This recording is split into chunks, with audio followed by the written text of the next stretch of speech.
So hello, good afternoon everyone. This is your next lecture on physics. That is lecture number 3. Lecture number 2 हमने खत्म किया था angle of prism के derivations के साथ, okay. और हमने यहाँ पर एंगल ऑफ मिनिमम डेविएशंस के बारे में भी पढ़ा था। तो आज हम इसी से जो है कंटिन्यू करने वाले हैं, ओके। वैसे तो मैंने topic real depth and apparent depth दिया हुआ है, लेकिन हम एक फैक्टर जो है ख़त्म करना था हमें, ठीक है। आपके बुक के हिसाब से जो सेकंड एक्सरसाइज से पहले जो है आपका एक एंगल ऑफ डेविएशंस कौन कौन से फैक्टर्स पे डिपेंड करता है वो चीज़ बचा हुआ था, तो ये मैंने इसी में ऐड कर दिया है, ओके। और फिर हम लोग रियल डेप्थ और अपरेंट डेप्थ के बारे में पढ़ेंगे, ठीक है। नेक्स्ट अगर हम लोग देखें तो इधर आइए, देखिए factor affecting the angle of deviations. What are the factors affecting the angle of deviation? देखो पहला जो हम लोग पूरा डिटेल में पढ़ने वाले हैं वो है एंगल ऑफ इंसिडेंस, ठीक है, एंगल ऑफ इंसिडेंस। दूसरा क्या है, ये खत्म करने के बाद और 2-3 है, ठीक है, जो हम लोग को सिर्फ जानना है कि कैसे इफेक्ट करता है। That is material of prism, तीसरा है द एंगल ऑफ प्रिज्म, और चौथा है कलर और wavelength of light used, okay. तो ये 4 चीज हम लोग पढ़ने वाले हैं। तो पहला हम लोग ये ध्यान देते हैं कि किस तरीके से एंगल ऑफ इंसिडेंस पे डिपेंड करता है। देखो यही एक अजीबोगरीब फैक्टर है। इसमें क्या होता है, देखिए एंगल ऑफ इंसिडेंस, अगर हम एक्सपेरिमेंटली हमने ये ऑब्जर्व किया है कि अगर एंगल ऑफ इंसिडेंस इंक्रीज कर रहा है, ठीक है, तो हमारा डेविएशन क्या होगा, डिक्रीज होगा, ओके। स्टार्टिंग में अगर हमारा एंगल ऑफ इंसिडेंस इंक्रीज कर रहे हैं हम लोग 10 से 20 जा रहे हैं, 20 से 30 जा रहे हैं, 30 से 40 जा रहे हैं, तो आपका एंगल ऑफ डेविएशन कम होते जाएगा। लेकिन एक पॉइंट बस ऐसा होगा, ठीक है, एक पॉइंट होगा जहां पर आपका एंगल ऑफ डेविएशन क्या होगा, मिनिमम होगा, एंगल ऑफ डेविएशन मिनिमम रहेगा। फिर इसके बाद क्या होगा, आपका एंगल ऑफ डेविएशन बढ़ते जाएगा, ठीक है। इसके बाद फिर आपका एंगल ऑफ डेविएशन बढ़ते जाएगा if we increase the angle of incidence. तो पहले में आपको बस याद रखना है कि angle of incidence increases then angle of deviation decreases, okay, to a certain level, ठीक है, टू अ सर्टेन पॉइंट। फिर इसके बाद क्या होगा, अगर हम लोग एंगल ऑफ इंसिडेंस को फर्दर इंक्रीज करते हैं तो हमारा एंगल ऑफ डेविएशंस बढ़ते जाएगा, ठीक है, इंक्रीज होते जाएगा। इसका ग्राफ भी है, हम लोग देखेंगे, ठीक है। अब to get the graph showing the variation of angle of deviation with the angle of incidence, experimentally the direction of incident ray is kept unchanged and the prism is rotated, okay. ये चीज आपके दिमाग में याद रखना है कि जब हम लोग ये एंगल ऑफ डेविएशन और एंगल ऑफ इंसिडेंस का जो ग्राफ हमने ड्रॉ किया है ना, इसमें हमने इंसिडेंट रे को कोई भी छेड़छाड़ नहीं किया, ठीक है। हमने इंसिडेंट रे को कोई छेड़छाड़ नहीं किया है, वो जैसा था वैसा ही है, अनचेंज्ड है। हमने क्या किया, ये ग्राफ को पाने के लिए प्रिज्म को रोटेट किया, ना कि प्रिज्म में आए इंसिडेंट रे को हमने कुछ चेंज किया। इंसिडेंट रे को हमने कोई चेंज नहीं किया, हमने चेंज किया तो क्या हुआ, हमने प्रिज्म को रोटेट अलग अलग तरीके से किया हुआ है, ठीक है। तो रोटेशन में चेंजेस हम लोग लाए हैं experimentally. The direction of incident रे जो है अनचेंज्ड है। हमने किया क्या, प्रिज्म को रोटेट किया। प्रिज्म को रोटेट करने से ऑब्वियसली इंसिडेंट रे जो है अलग अलग जो है नॉर्मल बनेगा। फिर हम लोग अगर प्रिज्म को रोटेट करते हैं तो हमारा नॉर्मल का जो एंगल होगा वो अलग अलग होते जाएगा, है कि नहीं। तो इस हिसाब से हम लोग को वैल्यू मिलते जा रहा था। देखिए on rotation of the prism the direction of normal at the face of the prism changes, so the angle which the incident ray make with the normal changes, okay। समझ में आया ये वाला चीज, हाँ। तो आपको बस यहाँ पर एक चीज तो अच्छे से याद रखना है कि एंगल ऑफ इंसिडेंस हम लोग बढ़ा रहे हैं तो आपका एंगल ऑफ डेविएशन क्या होगा, घटेगा पहले, ठीक है। घट के कहाँ तक, यहाँ तक, ओके, यहाँ तक जो है आपका एंगल ऑफ डेविएशन घटेगा। फिर इसके बाद जब हम लोग एंगल ऑफ इंसिडेंस को बढ़ाएंगे तो फिर आपका एंगल ऑफ डेविएशन भी क्या होगा, बढ़ेगा। तो ये जो ग्राफ है आपका, ये एंगल ऑफ इंसिडेंस और एंगल ऑफ डेविएशंस के ऊपर है, इसीलिए उसको हम लोग क्या बोलते हैं, आई डेल्टा कर्व, ठीक है, आई डेल्टा कर्व, ठीक है, उसको आई डेल्टा कर्व बोला जाता है। डेल्टा मतलब एंगल ऑफ डेविएशन और आई मतलब क्या, एंगल ऑफ इंसिडेंस। तो इसको हम लोग आई डेल्टा कर्व जो है नाम दिए हुए हैं, ठीक है। And the minimum value of angle of deviation, जो आपका मिनिमम वैल्यू है एंगल ऑफ डेविएशन को, उसको किस तरीके से हम लोग मार्क करते हैं, डेल्टा मीन, वैसा करके हम लोग लिखते हैं, ओके। तो यहाँ पर हमने ऑब्जर्व किया कि angle of deviation is minimum when the angle of incidence is equal to angle of emergence. That is if ABC is an equiangular or equilateral triangle है तो वो दो लाइन ही है, लेकिन इसमें समझने वाला बहुत है। देखिए अगर यहाँ पर आप देखो ग्राफ में पहला जो है हमने क्या किया, एक मीन का बनाया, ठीक है, और एक मैंने एक डॉटेड लाइन ऐसा दिया हुआ है, ओके। तो डॉटेड लाइन जब है, ये कर्व को आप देख रहे हो, ये डॉटेड लाइन कितना बार मिल रहा है, एक बार और ये दूसरी बार, राइट। तो ये सोच लीजिए ये जो है आपका I1 है और ये आपका क्या है, I2 है। मतलब ऑब्वियसली दोनों का वैल्यू अलग अलग होगा, I1 का वैल्यू कुछ होगा और I2 का वैल्यू कुछ होगा, ठीक है। लेकिन आप नीचे देखो, एक ऐसा पॉइंट आएगा, ये ग्राफ में एक ऐसा पॉइंट आएगा, ठीक है, जहां पर आपका I1 और I2 दोनों क्या होंगे, इक्वल होंगे, ठीक है। एक ऐसा point, there will be only one point, only, ऐसे आप इसको बोलोगे क्या, यूनिक पॉइंट, ठीक है। इसको आप क्या बोलोगे, यूनिक पॉइंट बोलोगे। आपको और कहीं पर भी जो है आपको ये यूनिक पॉइंट नजर नहीं आएगा, सिर्फ यही जगह में नजर आएगा। एक ही पॉइंट होगा जहां पर आपका I1 will be equal to what, I2, ठीक है। I1 will be equal to I2। जो हमने ग्राफ ऐसे बनाया था, एक डायग्राम बनाया था प्रिज्म में, कुछ हम लोग ऐसे रे डाल रहे थे, ये इस तरीके से बेंड हो रहा था और फिर ये ऐसे आ रहा था, राइट, ये हमने पढ़ा था, हाँ। और ये जो है आपका एंगल ऑफ इंसिडेंस था, ऐसे जा रहा था, ठीक है, दैट इज I1, और ये जो है ऐसे जा रहा था, दैट इज I2, हो रहा था कि हाँ। अगर एक ऑब्जर्वर यहां से देखे, ठीक है, तो उसको क्या लगेगा, I1 जो है वो किसके समान है, I2 के समान है।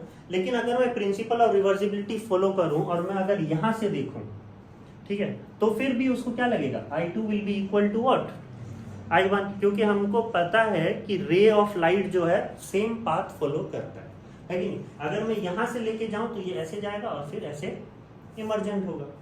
लेकिन अगर मैं यहां से देखूं और उसको अगर ऐसे मैंने इंसिडेंट करवाया, ठीक है, तो वो फिर वही सेम डायरेक्शन लेगा और इस तरीके से क्या होगा, रिफ्रैक्ट होगा, राइट। तो मेन बात यहाँ पर वही बोला जा रहा है कि एक ही ऐसा पॉइंट होगा जहां पर I1 will be equal to I2, okay. और हमें एक फॉर्मूला हमने डिराइव किया ही था कि I1 plus I2 is equal to क्या, angle of prism plus deviation, angle of deviation. तो जब हम लोग को पता चल ही चुका है कि I1 is equal to I2, तो हम लोग उसको एक वैल्यू से ले लेंगे, I1 equal to I2 is equal to I। तो यहाँ पर I प्लस I कितना हो जाएगा, 2I, और ये हो जाएगा A प्लस डेविएशन, और ये ही डेविएशन को क्या बोला जाता है, एंगल ऑफ मिनिमम डेविएशन, ठीक है। तो delta mean is equal to formula अगर डालोगे तो क्या होगा, 2I माइनस A, ठीक है, ये हमने पहले भी पढ़ा हुआ है। Delta angle of minimum deviation क्या होगा, 2I माइनस A, ठीक है। वो कंडीशन कब होगा, मिनिमम डेविएशन का कंडीशन कब होगा, जब I1 will be equal to I2, यही एक कंडीशन है, जब I1 will be equal to I2, R1 equal to R2, okay, right. और वो तब होगा एंगल ऑफ डेविएशन, याद रखना, जब आपका ये वाला रे, ये रे को क्या बोलते हैं, ठीक है, ये रे को क्या बोला जाता है, ये रे को रिफ्रैक्टेड रे बोला जाता है, ठीक है। रिफ्रैक्टेड रे जब हमारा बेस ऑफ द प्रिज्म से क्या होगा, पैरेलल होगा, बेस ऑफ द प्रिज्म से पैरेलल, ओके। तो अगर मैं अभी आपको बताऊं कंडीशन, ठीक है, क्या है दो condition, condition for minimum deviation, बहुत बार आता है सवाल, ठीक है, कंडीशन फॉर मिनिमम डेविएशन, तो आप क्या बोलोगे, condition for minimum deviation, okay. पहला आप बोलोगे कि I1 should be equal to I2, R1 should be equal to R2, ये तो पहला कंडीशन है, ठीक है। जब आपका angle of incidence should be equal to angle of emergence, कभी कभी I1 इक्वल टू I2 होता है, कोई बुक में I और E होता है, ठीक है, राइट। तो ये दोनों को इक्वल होना है, तभी हम लोग मिनिमम डेविएशन देख पाएंगे। और दूसरा, the refracted ray should be parallel to the base of the prism, should be parallel to the base of the prism। Obviously I1 equal to I2 है, R1 equal to R2 है, तो obviously आपका जो है refracted रे होगा वो क्या होगा, बेस ऑफ द प्रिज्म से पैरेलल होगा। तो ये दो कंडीशन फॉलो करेंगे तभी हमें मिनिमम डेविएशन मिलेगा, समझ में आया, हाँ। अगर आप अभी आपके बुक में देखो, ये 3 डायग्राम दिए होंगे, ओके। ये 3 डायग्राम का मतलब क्या है आपको ये समझना है, ठीक है। पहला डायग्राम में देखिए I1 इज इक्वल टू कितना था 70 डिग्री, ठीक है 70 डिग्री, और I2 इज इक्वल टू कितना है 33 डिग्री। तो आपका डेविएशन कितना हो रहा है 43 डिग्री, है कि नहीं? डेविएशन आपका 43 डिग्री हो रहा है। दूसरे डायग्राम में आप देखो I1 आपका कितना है 48 डिग्री और I2 भी आपका कितना है 48 डिग्री। तो डेविएशन आपका कितना हो रहा है 36 डिग्री। और थर्ड केस में आप देखो I1 आपका कितना है, I1 आपका 30 डिग्री है, I2 आपका कितना है 77 डिग्री और डेविएशन आपका कितना है 47, ठीक है 47 डिग्री है। तो इसका मतलब क्या देखो, पहले में हमने I1 को 70 रखा, ठीक है, और I2 हमारा 33 और डेविएशन आपका कितना हो रहा है 43। आप ये चीज को देखो, अब मैंने I1 को क्या कर दिया थोड़ा कम कर दिया, ठीक है 70 डिग्री से मैंने कितना कर दिया 48 डिग्री कर दिया। तो मेरा डेविएशन भी क्या हुआ 43 से कितना हो गया 36 डिग्री हो गया, मतलब डेविएशन भी कमा। अगर मैंने एंगल ऑफ इंसिडेंस को कमा दिया तो डेविएशन भी मेरा क्या हो गया कम गया। अब तीसरा में देखो मैंने एंगल ऑफ इंसिडेंस को और कमा दिया, 70 से मैंने 48 तक लाया, 48 से मैंने क्या कर दिया 30 डिग्री कर दिया। तो मेरा डेविएशन क्या हुआ और कमना चाहिए, लेकिन कमा नहीं, वो क्या हुआ बढ़ गया, ठीक है 36 डिग्री से 47 डिग्री हो गया, बढ़ गया। क्यों? क्योंकि आप देखो यहाँ पर ये दोनों सेम है, मतलब ये कौन सा केस है एंगल ऑफ मिनिमम डेविएशन हम लोग को मिलेगा यहाँ पर, क्योंकि I1 is equal to I2। अगर I1 is equal to I2 तो हम लोग को मिनिमम डेविएशन मिलेगा। फॉर्मूला क्या है 2I माइनस ए, ठीक है 2I माइनस ए, और हमारा एंगल ऑफ इंसिडेंस कितना है 48, मतलब 2 इंटू 48 कितना 2 इंटू 48 कितना 96 डिग्री।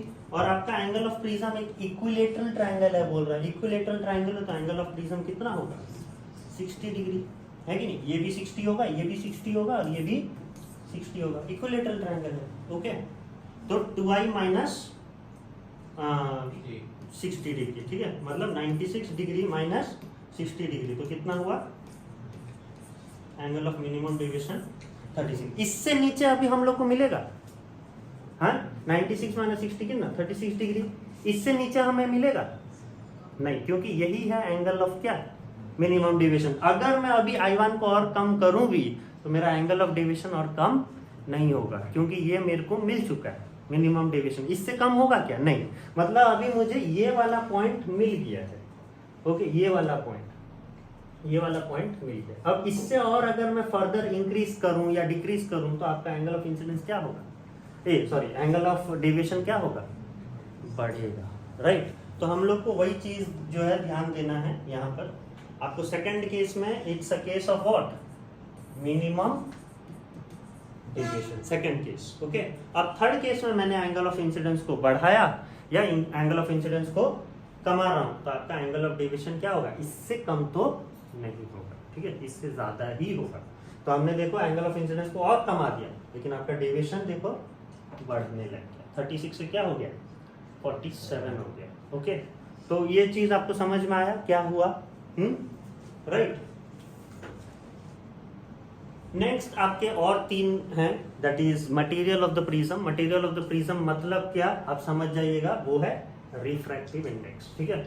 और अगर मैं रिफ्रैक्टिव इंडेक्स को बढ़ाऊं तो हमारा एंगल ऑफ डेविएशन क्या होगा बढ़ेगा, ठीक है। रिफ्रैक्टिव इंडेक्स अगर बढ़ रहा है तो एंगल ऑफ डेविएशन बढ़ेगा। अगर हम दो ग्लास लेते हैं, एक है फ्लिंट ग्लास और एक है क्राउन ग्लास, ओके, तो फ्लिंट ग्लास का रिफ्रैक्टिव इंडेक्स होता है 1.65, ओके, और क्राउन ग्लास का रिफ्रैक्टिव इंडेक्स क्या होता है 1.53, ओके। आपके बुक के स्टार्टिंग में होगा ये, ओके। फ्लिंट ग्लास का रिफ्रैक्टिव इंडेक्स 1.65 है और क्राउन ग्लास का 1.53 है। तो इसका मतलब आप बताओ कि डेविएशन कौन ज्यादा दिखाएगा, फ्लिंट ग्लास ज्यादा दिखाएगा डेविएशन की क्राउन ग्लास? फ्लिंट ग्लास ज्यादा डेविएशन दिखाएगा, क्यों? क्योंकि उसके रिफ्रैक्टिव इंडेक्स ज्यादा है, और मैंने पहले ही बताया हुआ है कि रिफ्रैक्टिव इंडेक्स बढ़ेगा तो एंगल ऑफ डेविएशन बढ़ेगा, ठीक है। तो आप अगर refractive index mu of flint ज्यादा है, ठीक है, म्यू ऑफ किससे क्राउन से, सो एंगल ऑफ डेविएशन जो फ्लिंट प्रोड्यूस करेगा वो भी क्या होगा ज्यादा होगा एंगल ऑफ डेविएशन जो क्राउन प्रोड्यूस करेगा। समझ में आया? Material of the prism. दूसरा क्या है, एंगल ऑफ द प्रिज्म। सीधा सीधा याद रखना, एंगल ऑफ डेविएशन बढ़ेगा अगर मैं एंगल ऑफ प्रिज्म को बढ़ाऊंगा, ठीक है। अगर ये सोच लीजिए 60 डिग्री था, अगर मैंने ये एंगल को और थोड़ा बढ़ा दिया, ठीक है, और थोड़ा बढ़ा दिया, तो मेरा डेविएशन और क्या होगा, बढ़ते जाएगा, क्योंकि एंगल ऑफ प्रिज्म मेरा क्या हो रहा है, बढ़ रहा है। तो एंगल ऑफ प्रिज्म अगर मैं बढ़ाऊंगा तो मेरा एंगल ऑफ डेविएशन और बढ़ते जाएगा, ठीक है। तो angle of deviation increases if angle of prism increases. और चौथा क्या है, कलर और वेवलेंथ ऑफ लाइट यूज, ठीक है। हम लोग को पता है जो विबग्योर होता है, ठीक है, ये तो नाम सुना ही होगा आपने। इसको कैसे अरेंज किया हुआ है, इंक्रीजिंग वेवलेंथ में अरेंज किया हुआ है, ठीक है, इंक्रीजिंग वेवलेंथ। कैसे, वायलेट का कितना है वेवलेंथ, 400 नैनोमीटर, ठीक है, 400 नैनोमीटर। और रेड का कितना है, 800 नैनोमीटर। तभी तो उसको रेड सिग्नल में यूज होता है, ताकि दूर से भी लोग देख सकें, क्योंकि उसका वेवलेंथ ज्यादा होता है, ठीक है।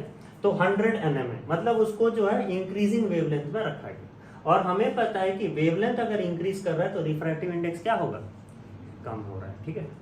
क्योंकि हमें पहले भी पता है रिफ्रैक्टिव इंडेक्स पढ़ते समय कि वेवलेंथ अगर बढ़ेगा तो रिफ्रैक्टिव इंडेक्स क्या होगा, घटेगा। If wavelength increases then refractive index decreases. और हम यहाँ पर पढ़े हुए कि रिफ्रैक्टिव इंडेक्स बढ़ेगा तो एंगल ऑफ डेविएशन बढ़ेगा, और अगर यहाँ पर रिफ्रैक्टिव इंडेक्स घट रहा है तो एंगल ऑफ डेविएशन घटेगा, ठीक है, क्योंकि रिफ्रैक्टिव इंडेक्स के साथ वो डायरेक्टली प्रोपोर्शनल है, राइट। अगर रिफ्रैक्टिव इंडेक्स के साथ डायरेक्टली प्रोपोर्शनल है तो वेवलेंथ के साथ कैसा प्रोपोर्शनल होगा, वो इनवर्सली प्रोपोर्शनल होगा। तो रिफ्रैक्टिव इंडेक्स अगर घट रहा है तो एंगल ऑफ डेविएशन भी घटेगा, ओके। और अब मुझे बताओ कि किसका ज्यादा होगा एंगल ऑफ डेविएशन, वायलेट का ज्यादा होगा कि रेड का, वायलेट का ज्यादा होगा, ठीक है। तो इससे आपको ये समझ में आया कि डेविएशन पावर जो है कैसे होगा, राइट, बेस्ड ऑन कलर या बेस्ड ऑन वेवलेंथ। आपको याद रखना है कि वायलेट का डेविएशन सबसे ज्यादा होता है वायलेट कलर में, और रेड कलर में डेविएशन सबसे कम होता है। और इसका पूरा का पूरा रीजन है रिफ्रैक्टिव इंडेक्स, ओके, राइट।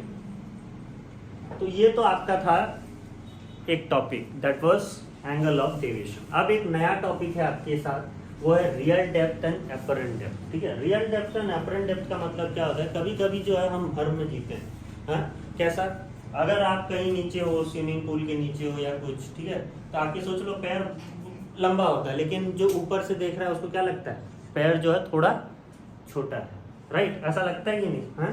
तो उसका रीजन वही है, रिफ्रैक्शन ऑफ लाइट, ठीक है, रिफ्रैक्शन ऑफ लाइट ही उसका रीजन है। क्या बोल सकते हो आप यहाँ पर, ये सोच लीजिए आपका क्या है, रियल डेप्थ है, ओके, ये आपका रियल डेप्थ है,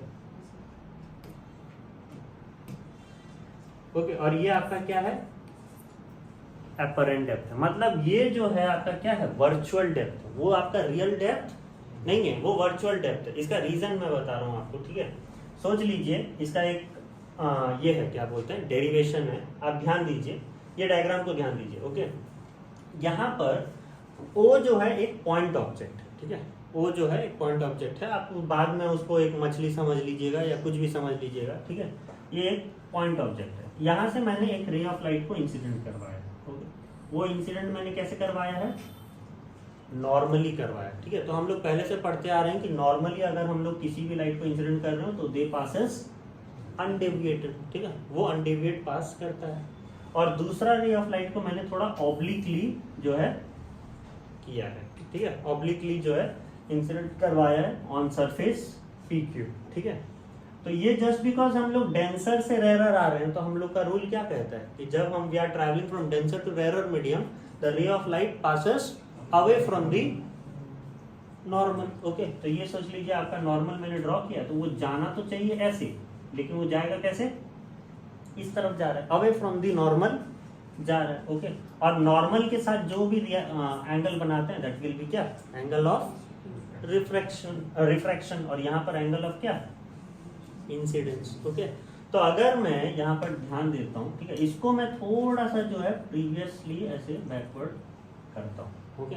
अगर मैं उसको बैकवर्ड थोड़ा रेस करता हूँ तो वो कहाँ पर मिलेंगे, कहाँ पर मिलेंगे, आई में मिलेंगे। तो यहाँ पर बनेगा मेरा क्या, इमेज, किसका इमेज, ओ का इमेज कहाँ पर मिलेगा हमें, आई में मिलेगा। तो ओ तो मेरा रियल डेप्थ है, लेकिन इमेज यहाँ बना तो ये क्या होगा मेरा एपरेंट डेप्थ। इसका जो है देखिए क्या है, अगर मैं एंगल लेता हूँ यहाँ पर, ठीक है, एंगल सोच लीजिए ए बी ओ, ठीक है, एंगल क्या सॉरी ट्रायंगल, ठीक है, ट्रायंगल ए बी ओ लेता हूँ मैं, ठीक है। तो ट्रायंगल ए बी ओ में देखो हमारा जो साइन आई है वो क्या होगा, sine I is equal to A B by O B होगा कि नहीं,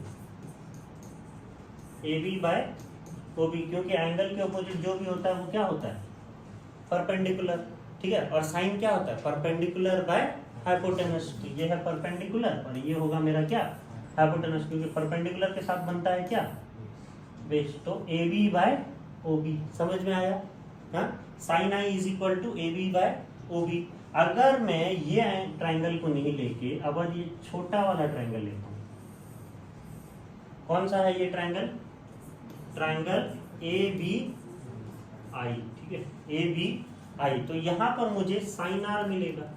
साइन आर क्या होगा, वही सेम, ये होगा मेरा परपेंडिकुलर और ये होगा मेरा क्या, hypotenuse, that is A B by I B. समझ में आया, हाँ, A B by I B, clear है।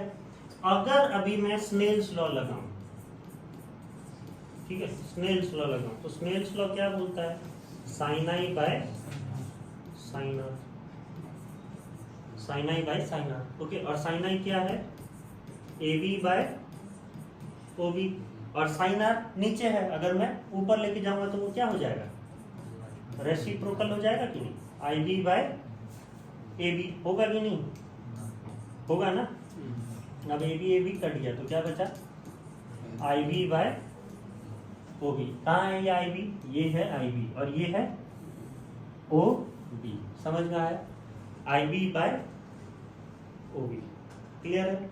ये हमने कैसे किया, ये हम तो ऊपर से देख रहे हैं, ठीक है, ये तो हम ऊपर से देख रहे हैं, मतलब हम क्या निकाल रहे हैं, refractive index of air with respect to क्या, ग्लास निकाल रहे हैं। हम लोग को क्या निकालना है, नीचे से अगर हम लोग चीज देखें तो refractive index of glass with respect to air निकालेंगे, तो इसका क्या हो जाएगा, ओपोजिट हो जाएगा, है कि नहीं। तो ये जो मैंने आई बी बाय ओ बी निकाला वो क्या होगा, O B by I B होगा कि नहीं, O B by I B.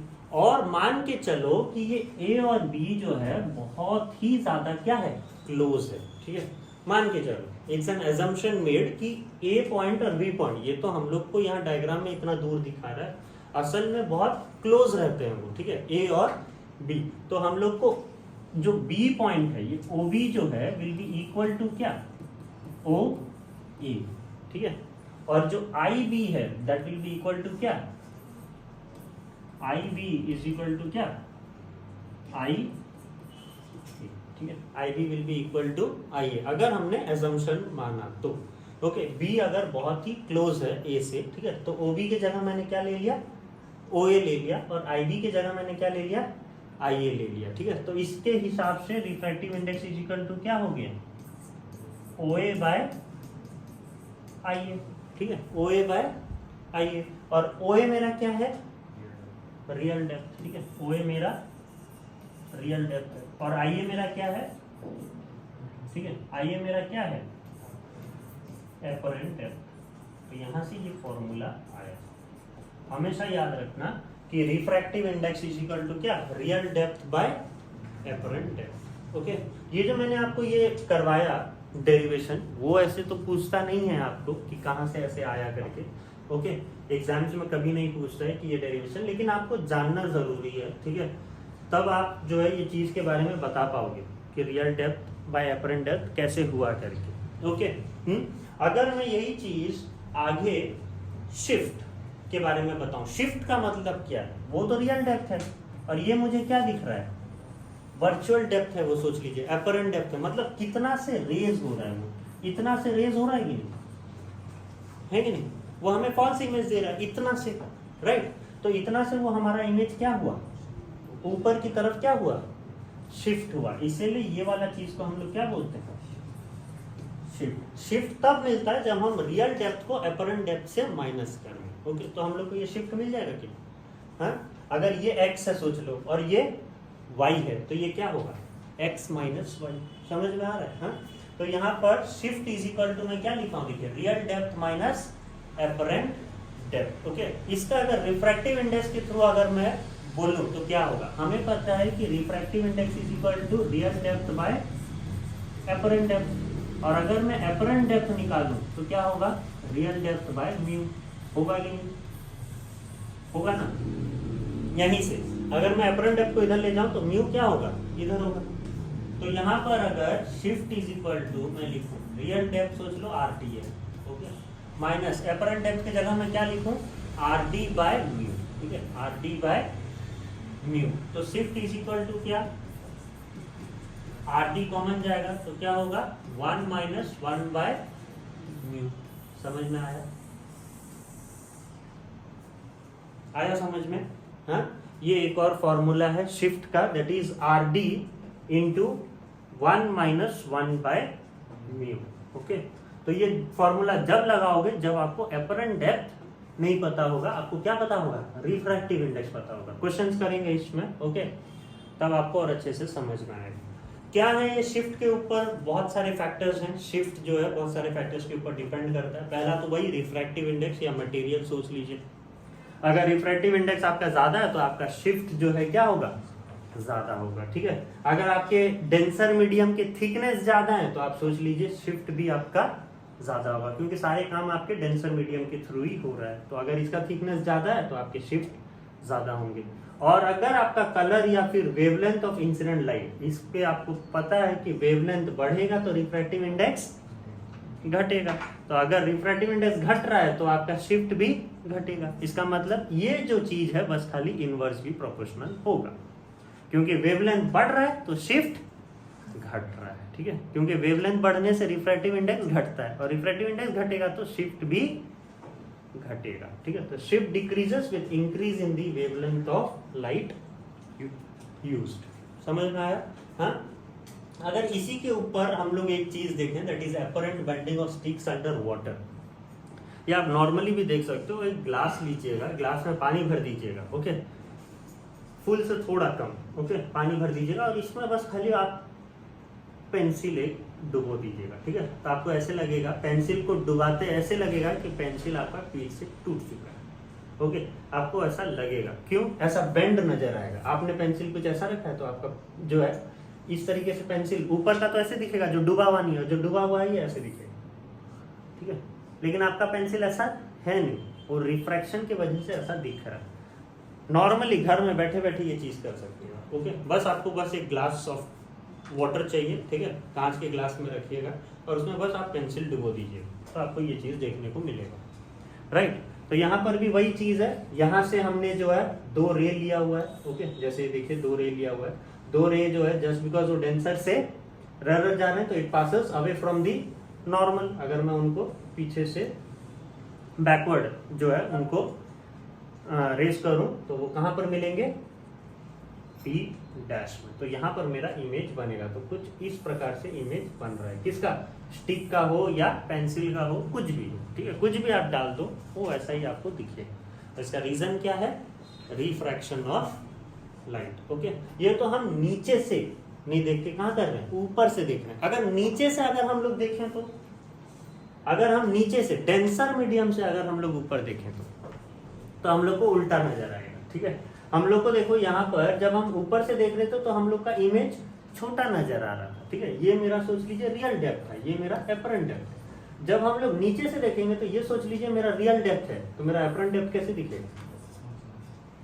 बड़ा दिखेगा। ठीक है, तो ये देखिए यहाँ पर वही एग्जांपल दिया हुआ है। देखो नीचे से देख रहे हैं तो मेरा रियल डेप्थ देखो ये ओ है, that is a real depth. ठीक है, लेकिन मेरे को दिख कैसे रहा है? कहाँ पर दिखेगा? वो आई में दिखेगा। ठीक है, क्योंकि आप देखिए ये डेंसर से रेयर जा रहे हैं तो ये सोच लीजिए मैंने यहाँ पर एक नॉर्मल ड्रॉ किया तो it will pass away from the normal. Okay, इस तरीके से वो बन रहा है और इसका इमेज जो है देखिए कैसे बनेगा? ऐसे आई में बन रहा है। ओके, तो हमेशा याद रखना कि object in rare medium viewed from a denser medium, when we see from a denser medium we see that our image is more bigger, ठीक है, देन ऑब्जेक्ट। ठीक है। लेकिन अगर हम लोग रेयर से देखें तो हमारा इमेज जो है शॉर्ट नजर आएगा आपको एज कंपेयर टू ऑब्जेक्ट। समझ में आया ये दो चीज? अगर इसी के ऊपर हम लोग कॉन्सिक्वेंसेस देखें तो ये सारे चीज हैं, ठीक है। A water tank appear shallow than its actual depth, ठीक है। आप पानी टंकी को देखिएगा, ठीक है, ऊपर से देखिएगा, पानी टंकी लगभग इतना बड़ा होगा, ठीक है, इतना डीप होगा, लेकिन आप ऊपर से देख रहे हो तो आपको इतना नजर आएगा, सोच लीजिए, ठीक है, आपको कम नजर आएगा। स्विमिंग पूल भी, ठीक है, ऊपर से आप देखते हो तो स्विमिंग पूल इतना गहरा आपको नजर आता है कि नहीं आता है, ठीक है। वो अगर सोच लीजिए 3 फुट का होगा, ओके, 3 फुट या 4 फुट का जो है स्विमिंग पूल होगा, आपको नजर कितना आएगा? 3.5 फुट, ठीक है, या 3 फुट, वैसा नजर आएगा। 4 फुट वाला स्विमिंग पूल थोड़ा कम नजर आता है, okay. A person leg as seen from outside appear to be short when standing in a pool और वाटर टैंक। वो तो आप घर में कर सकते हो, किसके किसके घर में पूल है तो, ओके। यहाँ पर पूल में छलांग मार लेना, ओके, और फिर किसी को बोलना कि तू मुझे देख, ओके। कैसे? लेग देख, ओके। तो लेग जो है क्या होगा? उसको छोटा नजर आएगा as compare to the original leg. Print on paper appear to be raised when a glass slab is placed over it. Okay? जब आप कुछ लिखे और उसके ऊपर अगर आपने ग्लास स्लैब रख दिया है तो आपको ऐसा लगेगा कि प्रिंट जो है ऊपर है, पेपर के ऊपर जो है प्रिंट किया गया। वैसा नहीं होता, जस्ट बिकॉज ऑफ रिफ्लेक्शन वैसा आपको देखने को मिलता है। और बाकी सब भी, the star appearing twinkling in the sky, that is only because of fluctuation in the refractive index with respect to temperature. जो सन जो है फ्यू मिनट बाद आपको जो है नजर आता है, देखिए the sun is seen a few minute before it rises above the horizon in the morning while in the evening few minute longer after it's set. वो भी रीजन क्या है? रिफ्रैक्शन का ही रीजन है, ओके। अगर हम लोग ये एग्जांपल देखते हैं, ये तो आपका यहाँ पर रिफ्रैक्टिव इंडेक्स कितना दिया हुआ है? रिफ्रैक्टिव इंडेक्स जो है क्या है? 4/3 है, ठीक है। एयर से हम लोग देख रहे हैं 4/3 है, और वो हमें थोड़ा रेज नजर आ रहा है, मतलब हमें क्या दिया हुआ है? शिफ्ट दिया हुआ है। शिफ्ट कितना है? 2.0 mm, और हमें पूछा क्या? डेप्थ, मतलब रियल डेप्थ हमें पूछा है। तो यहाँ पर हमें शिफ्ट पता है, रिफ्रैक्टिव इंडेक्स पता है, तो हम लोग कौन सा फॉर्मूला लगाएंगे? Shift is equal to real depth 1 - 1/μ, okay, 1 - 1/μ। अगर ये फॉर्मूला में मैं डालूं तो शिफ्ट इज इक्वल टू क्या होगा? RD को, ठीक है, RD को सपोज मैंने x लिया है, रियल डेप्थ को x लिया है, ओके, तो 1 - 1/μ, 1/μ क्या होगा? 4/3 है, तो 1/μ क्या होगा? 3/4 होगा, ओके। और शिफ्ट हमें दिया हुआ है कितना? 2, तो 2 इज इक्वल टू x 1 - 3/4, मतलब क्या हो जाएगा? वो एलसीएम लेने से 4/3, 4 - 3/4,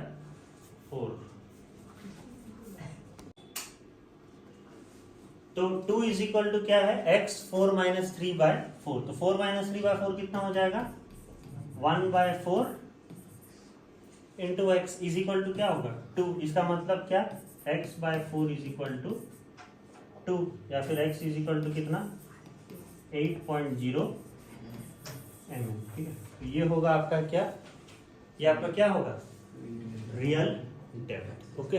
अगर रियल डेप्थ 8 है तो आपका एपरेंट डेप्थ भी आपको पता चल जाएगा, ठीक है, क्योंकि शिफ्ट इज इक्वल टू क्या होता है? शिफ्ट इज इक्वल टू क्या होता है? Real depth minus apparent depth, okay, real depth minus apparent depth, okay. तो इज इक्वल टू क्या होगा? 8 - 6, okay, sorry 8 minus apparent depth को सोच लो x ले लो, और शिफ्ट हमें पता ही है 2, ओके, तो x इधर आएगा तो क्या हो जाएगा? 8 - 2 कितना होगा? बोला नहीं है निकालने के लिए, मैंने निकाल दिया है, ठीक है। Apparent depth is equal to क्या? 6, ओके। नेक्स्ट क्या है question? A coin is placed at the bottom of a beaker containing water of refractive index 4/3 at a depth of 16 cm, ठीक है। हम लोग को यहाँ पर रियल डेप्थ दे दिया है, ठीक है। कहाँ पर कॉइन हमने रखा हुआ है? रियल डेप्थ हमें कितना दिया हुआ है? 16 cm, और अगर रिफ्रैक्टिव इंडेक्स आपको दिया हुआ है that is 4/3। By what height the coin appear to be raised when seen from vertically above, ठीक है। मतलब हमें यहाँ पर क्या पूछा गया है, अपीयर टू बी रेज, मतलब क्या पूछा है हमें, शिफ्ट, ठीक है, हमें शिफ्ट पूछा है। तो शिफ्ट निकालने से पहले हम लोग को क्या निकालना पड़ेगा, अपरेंट डेप्थ निकालना पड़ेगा, ठीक है। तो हम लोग को वही चीज है, देखिए शिफ्ट इज इक्वल टू हम लोग क्या लिखेंगे, ओके वैसे भी निकल जाएगा नहीं तो बिना अपरेंट डेप्थ निकाले, ठीक है, क्योंकि रियल डेप्थ क्या होता है 1 माइनस 1 बाय म्यू, ओके। तो shift is equal to real depth आपका कितना है 16, that is 1 minus 1 by mu कितना हो जाएगा 3 बाय 4, ये कितना हो गया 16 माइनस, नहीं तो एक काम करते हैं 1 माइनस 3 बाय 4 कितना हो जाएगा, 1 माइनस 3 बाय 4 इज 1 बाय 4, तो ये कितना हो गया 4। तो शिफ्ट इज इक्वल टू कितना 4 cm से आपको रेज नजर आएगा। अगर 4 cm से रेज नजर आ रहा है तो आपका अपरेंट डेप्थ कितना होगा 12 होगा, ठीक है। 16 से थोड़ा ऊपर नजर आ रहा है, कितना ऊपर नजर आ रहा है 4 cm ऊपर नजर आ रहा है, ठीक है। तो आपका अपरेंट डेप्थ क्या होगा 12 cm। पूछा तो नहीं है, मैं बस बता रहा हूँ आपको, ठीक है। अपरेंट डेप्थ 12 cm होगा। समझ में आ रहा है ये क्वेश्चंस, ओके। तीसरा क्या है, a water pond appear to be 3 metre deep, मतलब यहाँ पर भी आपको क्या दिया हुआ है, रियल डेप्थ दिया हुआ है, ठीक है। अपीयर बोल रहा है, ठीक है, मतलब रियल डेप्थ नहीं दिया हुआ, क्या दिया हुआ है अपरेंट डेप्थ। हमें लग रहा है ऐसे कि 3 मीटर डीप है, ओके। अपीयर बोल रहा है मतलब apparent depth is 3 metre. If the refractive index of water is 4/3, अगर रिफ्रैक्टिव इंडेक्स है 4/3 तो आपके actual depth of the pond आपको निकालना है, मतलब आपको क्या निकालना है रियल डेप्थ निकालना है। इसमें आपको क्या फॉर्मूला डालना है, same mu is equal to, ठीक है, ये फॉर्मूला हमने डाला नहीं है कभी।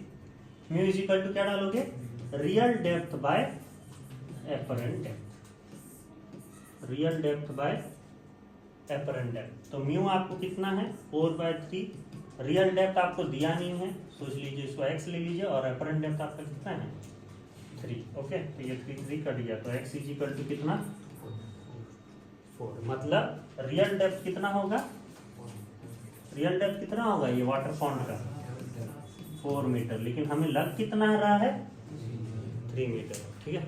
वर्चुअली अगर हम लोग देखें तो 3 मीटर लग रहा है, लेकिन रियल डेप्थ कितना होगा 4 मीटर। तो ये कुछ छोटे मोटे प्रॉब्लम्स जो हैं इससे आएंगे, ठीक है। इसके बाद और कोई क्वेश्चन है नहीं, ओके। यही एक क्वेश्चन है और रिफ्रैक्टिव इंडेक्स का एक क्वेश्चन है, ठीक है। बस 2 ही न्यूमेरिकल आते हैं, एक रिफ्रैक्टिव इंडेक्स वाला, ठीक है, with respect to air, with respect to glass हमने जो निकाला था 1.5 1.33 लेक्चर 1 में, वो वाला है, और ये वाला शिफ्ट के ऊपर, राइट। और आपका और कहीं पर भी न्यूमेरिकल है नहीं, प्रिज्म में भी कोई न्यूमेरिकल नहीं है, ठीक है। एंगल ऑफ प्रिज्म्स के ऊपर आपके न्यूमेरिकल्स नहीं है, ओके, आपके सिलेबस में। तो ये था आपका रियल डेप्थ और अपरेंट डेप्थ का कहानी, ठीक है। जल्द ही हम लोग लेक्चर नंबर 4 आएंगे, जिसमें क्रिटिकल एंगल और टोटल इंटरनल रिफ्लेक्शंस के बारे में पढ़ेंगे हम, ओके। Thank you.